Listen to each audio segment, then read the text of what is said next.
ये है पीटर और पीटर अपने वाइफ से फ़ोन पे बात कर रहा है। वो अपने वाइफ से बताता है कि आज मुझे एक बहुत अजीब सा सपना आया। वो बताता है कि हम हॉस्पिटल में हैं और हॉस्पिटल किसी जंगल में और वहाँ पे तुम बच्चे को जन्म देती हो और पास में एक भालू खड़ा है और उसके हाथ में हमारा बेबी होता है। इस वक्त पीटर दूसरे देश में होता है। वो अपने वाइफ से मिलने के लिए सीधा निकल जाता है एयरपोर्ट की तरफ। रास्ते में वो अपने बेटे का नाम भी सोच रहा होता है। वो एयरपोर्ट पहुंच करके जैसे ही दरवाज़ा खोलता है वैसे ही एक ड्राइवर आकर के उसके दरवाजे पे ही दे मारता है। पीटर बोलता है बहुत अच्छे, शाबाश। यहाँ पे दोनों ड्राइवर में आपस में बहस हो रही होती है। तभी गाड़ी में से एक पैसेंजर निकलता है जिसका नाम होता है ईथन। पीटर को ये पहली नज़र में घोंचू लगता है। वो पीटर के पास जा करके कहता है मैं माफ़ी चाहता हूँ अपने दोस्त के लिए, शायद उसने पी रखी है। पीटर कहता है तुम्हारे मुंह से भी खुशबू आ रही है। ईथन बोलता है नहीं यार, दारू नहीं पी हमने, बस 2-2 कैरेट बियर पिए।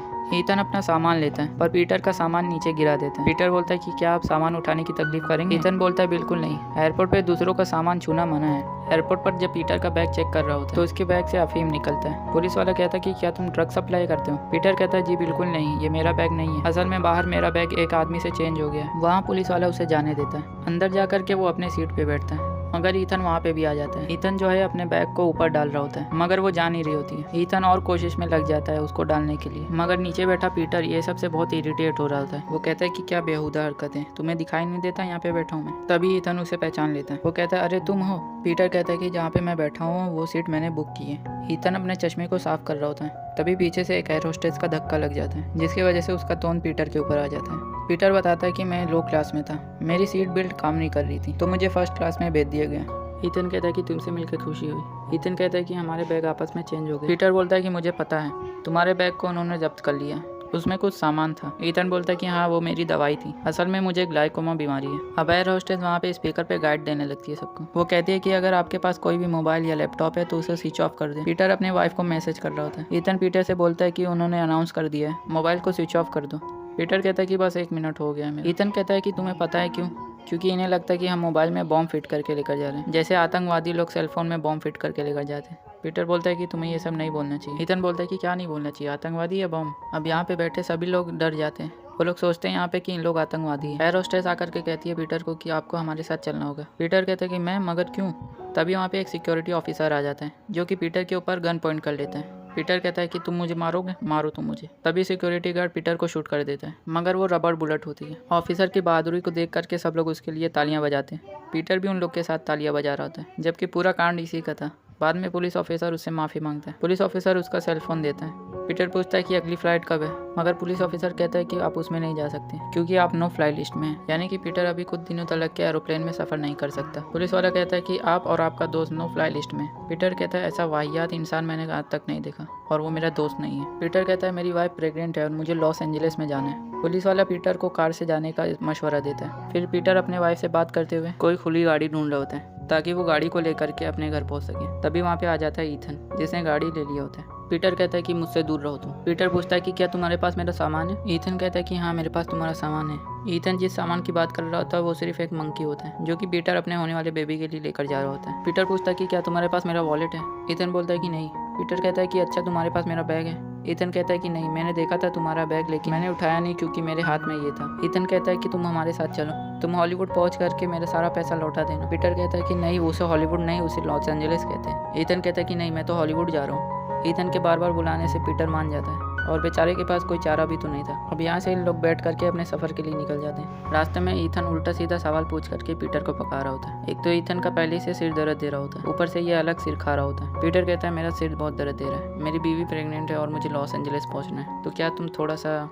ईथन कहता है ठीक है मैं समझ गया। ईथन बताता है कि मैं एक एक्टर हूँ, मुझे हॉलीवुड में एक बहुत बड़े एजेंट से मिलना था मगर उसने पोस्टपोन कर दिया। ईथन अपने फोटो को दिखाने के लिए पीछे गाड़ी से निकाल रहा था तभी गाड़ी का बैलेंस बिगड़ने लग जाता है मगर सही वक्त पे पीटर संभाल लेता है। उसके बाद में इन लोग एक रेस्टोरेंट पर रुकते। पीटर बताता है कि हम लोग जिस रफ्तार से जा रहे हैं इसी रफ्तार से चलते रहे तो जल्दी हम फिनिक्स में पहुंच जाएंगे और वहाँ से लॉस एंजलिस सिर्फ 8 घंटे की दूरी पर ही। ईथन कहता है कि हम ग्रैंड कैनियन रुक के जाएंगे। पीटर कहता है कि नहीं, हम वहाँ नहीं जाएंगे क्योंकि वो 120 मील हमारे रास्ते से दूर पर है। ईथन के पास एक कॉफी का डब्बा होता है। पीटर जब पूछता है तो ईथन बताता है कि ये मेरे पापा की चिता है। पीटर भी एकदम हैरान हो जाता है। वो पूछता है कि तुम्हारे पापा की अस्थियां ये कॉफी के डिब्बे में क्या कर रही है? ईथन बोलता है कि ये सील पैक है इसीलिए। पीटर कहता है कि अभी तुमने इसे खोला, अब ये सील पैक नहीं है। ईथन कहता है कि मैं इस बारे में बात ही नहीं करना चाहता। ईथन बोलता है कि हम थोड़ी देर बर्मिंघम में रुकेंगे। पीटर पूछता है कि मगर वहाँ पे क्यों हमें रुकना? ईथन बोलता है कि मेरी दवाई उसी बैग में रह गई है। पीटर बोलता है कि क्या तुम ड्रग्स लोगे? पीटर बोलता है कि मैं ड्रग्स नहीं खरीदना चाहता। ईथन बोलता है अच्छा, ये गाड़ी किसकी है, ये पैसे किसके हैं? तब मजबूरी पे पीटर को उसके साथ जाना पड़ता है। कार में जब पीटर अपने वाइफ से बात कर रहा होता है तब ईथन उसका मोबाइल लेकर के उससे बात करने लग जाता है। वो कहता है कि तुम्हारे आसपास में कोई हेयर पंप करने वाला है क्या?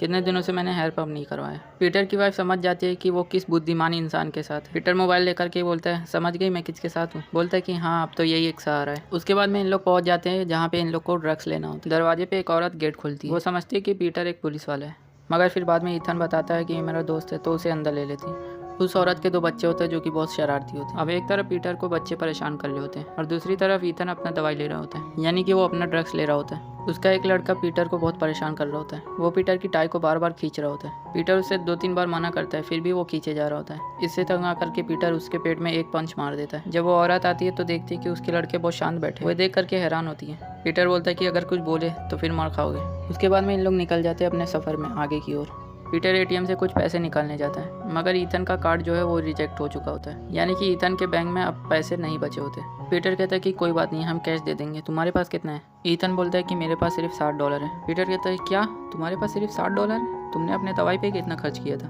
यानी कि तुमने ड्रग्स पे कितना खर्च किया था? ईथन कहता है कि यही खुद $200। पीटर कहता है कि तुमने पूरा पैसा चरस में वेस्ट कर दिया। ईथन बोलता है कि वो चरस नहीं है, दवाई है मेरी। पीटर बोलता है कि तुमसे बड़ा बेवकूफ़ मैंने आज तक नहीं देखा। पीटर कहता है कि अब तो एक ही रास्ता है, मेरे वाइफ से पैसे मंगाने होंगे। अब इन लोग जाते हैं बैंक में पैसे निकालने के लिए, क्योंकि ईथन अपने आईडी पे मंगाया होता है, क्योंकि पीटर के पास कोई आईडी प्रूफ नहीं होता है। जब अकाउंटेंट ईथन से उसका नाम पूछता है तो ईथन ट्रेमली बताता है। जब वो बैलेंस चेक करता है तो उस पर $500 आए हुए होते हैं, मगर ईथन को कोई आईडी प्रूफ दिखानी होती है जिससे उसको पैसा मिल सके। तो ईथन उसको एक आईडी प्रूफ बताता है जिसपे उसका नाम ईथन चेस लिखा होता है। अकाउंटेंट बोलता है कि तुम्हारा नाम ईथन ट्रेमली है तो इस पे ईथन चेस क्यों लिखा है, ये नहीं चलेगा। ईथन बताता है कि ईथन ट्रेमली मेरा स्टेज का नाम है, यानी कि एक्टिंग के फील्ड में उसे ईथन ट्रेमली के नाम से जाना जाता है। पीटर पूछता है कि तुम्हारा असली नाम क्या है? ईथन बोलता है कि मेरा असली नाम ईथन चेस है। पीटर बोलता है कि अच्छा तुम्हारे पास कोई आईडी प्रूफ है जिसपे ईथन ट्रेमली नाम करके लिखा हो? ईथन बोलता है कि हाँ मेरे पास एक प्रूफ है। अब यहाँ पे ईथन अपनी फोटो दिखाता है जिसपे साइड में छोटा सा ईथन ट्रेमली नाम लिखा होता है। अकाउंटेंट बोलता है कि मैं भी एक ऐसा फोटो खिंचा करके साइड में नाम लिखवा सकता हूँ। पीटर कहता है कि मगर ये सब झंझट कौन करेगा, सिर्फ 500 के लिए। अकाउंटेंट बोलता है कि मुझे नहीं पता पर कर सकते हो। इसका मतलब कि मैं अपने वाइफ को बोलूँ जो कि अभी प्रेग्नेंट है वो वेस्टर्न यूनियन में जाए और फिर से पैसे लगाए। अकाउंटेंट कहता है कि हाँ। अकाउंटेंट कहता है कि अब कल आना क्योंकि अब 5 मिनट में काउंटर बंद हो जाएगा। पीटर कहता है कि अभी भी 5 मिनट बाकी है। अकाउंटेंट कहता है कि तुम मेरे बॉस हो क्या? यहाँ का बॉस मैं खुद हूँ। अभी इस बात को लेकर के दोनों में बहस चालू हो जाती है। पीटर उसे उल्टा सीधा बातें भी बोल देता है। जब अकाउंटेंट बाहर आता है तो पीटर देखता है कि वो व्हील चेयर पे है। वो अकाउंटेंट पहले एक आर्मी में ऑफिसर हुआ करता था, अब इन लोगों ने उसे गुस्सा दिला दिया होता है। वो अकाउंटेंट पीटर को बहुत मारता है और ईथन बचाने भी नहीं आता है। उसके बाद में पीटर ईथन के ऊपर बहुत गुस्सा होता है। एक तो उसने नाम नहीं बताया होता है कि किस नाम से पैसे आएंगे उसके बैंक अकाउंट में। ऊपर से जब पीटर मार खा रहा होता है तो उसको बचाने भी नहीं जाता है ईथन। पीटर कहता है कि तुम्हारा नाम भी नकली है और तुम एक्टर भी नकली हो। ईथन कहता है कि नहीं ऐसा कुछ नहीं है, कोई सीन दो मुझे करने के लिए, फिर मैं बताता हूँ मैं कितना अच्छा एक्टर हूँ। पीटर कहता है कि चलो अच्छा 1 मिनट के लिए मान लो मैं जूलिया रॉबर्ट हूँ और मेरी सगाई हो चुकी है और तुम्हें एक घातक कैंसर है। ईथन उसी की बात फिर से रिपीट करके बोल देते हैं, हमारी सगाई हो चुकी है और मुझे घातक कैंसर है। उसके बाद में पीटर बोलता है कि अच्छा चलो मैं तुम्हें एक और चांस देता हूँ। एक्टिंग करते करते उसके पापा बॉस की बात आ जाती है, तब ईथन इमोशनल हो जाता है और रोते रोते बाहर चला जाता है। उसके बाद में पीटर उसके लिए कुछ खाने के लिए लेकर आता है। अब इन दोनों लोग अपने अपने पापा के बारे में बताते हैं। ईथन बताता है कि उसके पापा टोल नाके पे काम करते थे और उसके पापा बहुत अच्छे थे। फिर पीटर बताता है कि मैंने अपने पापा को 1977 में लास्ट बार देखा था। उन्होंने कहा कि मुझे जगा देना, सुबह मुझे कहीं जाना है। मैंने उन्हें जगाया और वो मुस्कुराए।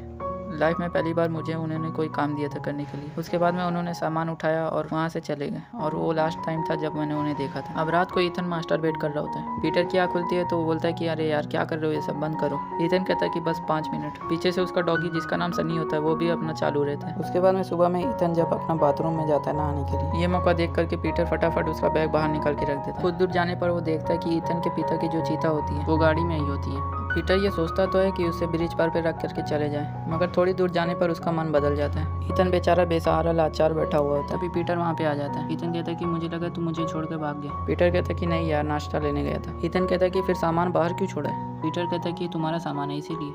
ईथन भी उसके हाँ में हाँ मिला देते हैं। उसके बाद में ये दोनों अपने सफर के लिए आगे बढ़ जाते हैं। अब ईथन ड्राइव कर रहा होता है कार। वो इतना नींद में हो जाता है कि चलती कार में ही सो जाता है, जिसकी वजह से कार ब्रिज से सीधा नीचे गिर जाती है और इन लोगों का एक्सीडेंट हो जाता है। इन लोगों का इतना बड़ा एक्सीडेंट हो गया होता है, फिर भी ईथन को कार के इंश्योरेंस और किराए की पड़ी होती है। उसके बाद में इन लोग हॉस्पिटल जाते हैं। ईथन पीटर से कहता है कि क्या तुम ठीक हो?